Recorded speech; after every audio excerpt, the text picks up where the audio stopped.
It has an estimated incidence of about 1 in 8,000 to 10,000 people.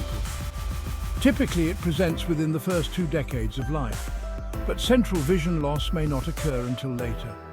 Now let's talk about the genetics. The main player here is the ABCA4 gene, which is localized to chromosome 1, p21.22.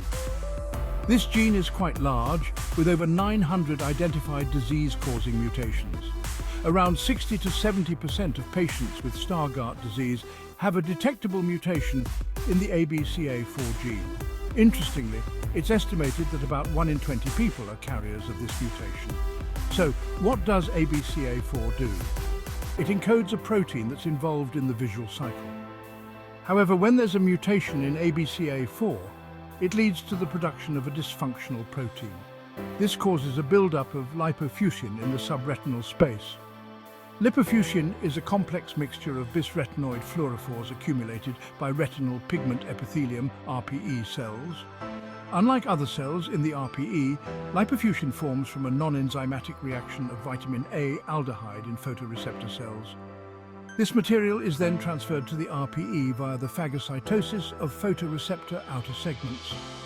In recessive stargardt disease, also known as STGD1, the formation of lipofuscin is accelerated, leading to cell death. Interestingly, carriers, though they have the mutation, are unaffected. Mutations in ABCA4 can also lead to other retinal diseases such as age-related macular degeneration (AMD), retinitis pigmentosa (RP), and autosomal recessive cone rod dystrophy. These ABCA4-related dystrophies likely represent a spectrum of phenotypes with overlapping retinal changes showing great variability in their clinical expression. But wait, there's more.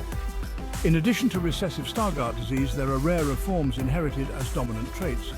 For example, autosomal dominant stargardt disease, known as STGD3, is caused by mutations in the ELOVL4 gene. This gene codes for a photoreceptor-specific membrane-bound protein that plays a role in long-chain fatty acid biosynthesis. Several other retinal diseases are mapped near ELOVL4, including retinitis pigmentosa, Leber's congenital amaurosis, cone rod dystrophy, North Carolina macular dystrophy, and early-onset dominant drusen. So there you have it, folks. Stargardt disease is a complex condition with a fascinating genetic background. Understanding its epidemiology and pathogenesis is crucial for any aspiring ophthalmologist or medical professional. Thanks for tuning in. If you found this video helpful, don't forget to like and subscribe for more insightful content. See you next time.